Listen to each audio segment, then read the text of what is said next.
Doctor Himanta Biswa Sarma ডাঙৰীয়াক কালি লগ পাইছিলোঁ।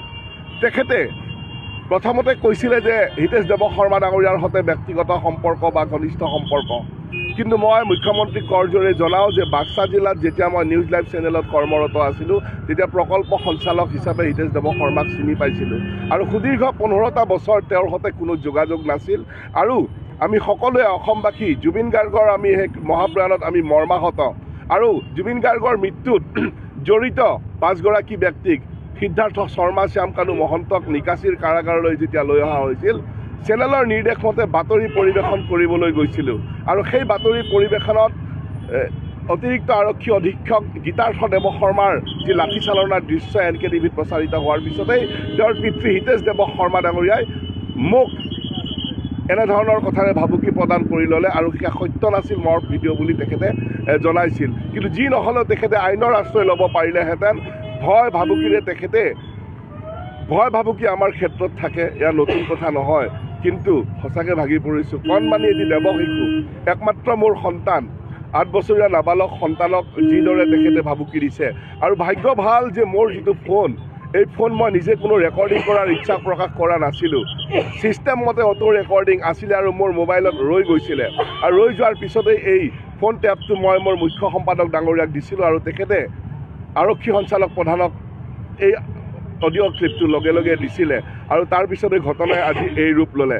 মই কৰজোৰে সকলোকে আহ্বান জনাইছোঁ, মুখ্যমন্ত্ৰী ডাঙৰীয়াক বিনম্ৰভাৱে অনুৰোধ জনাইছোঁ, মোৰ সন্তানৰ নিৰাপত্তা সুনিশ্চিত কৰক। পৰিয়াল যি মানসিকভাৱে ভাগি পৰিছে সেই ক্ষেত্ৰত সহায় কৰক আৰু পাঠশালাৰ সমূহ সাংবাদিকক যি আজি মোৰ কাষত থিয় হৈ এনে এক দৃশ্যৰ অৱতাৰণা কৰিলে, সমগ্ৰ অসমৰ বিভিন্ন দল সংগঠন, প্ৰতিগৰাকী মুখ্য সম্পাদক, প্ৰমুখ্য সংবাদকৰ্মী, দল সংগঠন সকলোকে মই নমস্কাৰ জনাইছোঁ আৰু এই ক্ষেত্ৰত মোৰ ওচৰত থিয় হোৱাৰ বাবে মই সকলোৰে ওচৰত কৃতজ্ঞতা প্ৰকাশ কৰিছোঁ।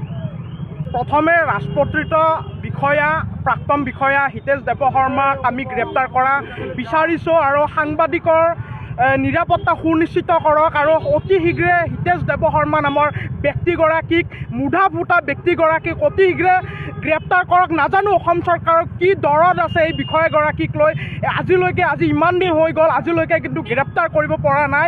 সেই হিতেশ দেৱ শৰ্মাৰ লগত অসম চৰকাৰৰ কি মিতিৰালি আছে আমি ধৰিব পৰা নাই আৰু সমগ্ৰ অসমৰ বিভিন্ন ধৰণে সাংবাদিক সন্থা আছে, তেওঁলোকলৈও আমাৰ অনুৰোধ আছে, বৰ্তমান একতাৰ সময়, আমি যদি সাংবাদিকসকল যদি একতাৰে কাম নকৰোঁ কিন্তু কেতিয়াবা চৰকাৰী মহলৰ পৰা বা হওক যিকোনো ব্যক্তিয়ে কিন্তু সাংবাদিকক কিন্তু অপকাৰ কৰাৰ প্ৰতি মুহূৰ্ততে কিন্তু চেষ্টা কৰি থাকে। গতিকে আমি সাংবাদিক সন্থাসমূহলৈ অনুৰোধ জনাইছোঁ, সকলোৱে একতাৰে এই ৰাণা ডেকাৰ সপক্ষত মাত দি পেলাই সকলোৱে প্ৰতিবাদ কৰক আৰু অসম চৰকাৰক বাধ্য কৰাব লাগে অতি শীঘ্ৰে হিতেশ দেৱ শৰ্মা নামৰ এই মুধা ভটা ব্যক্তিগৰাকীক যাতে গ্ৰেপ্তাৰ কৰক, তাকে আশা কৰিছোঁ।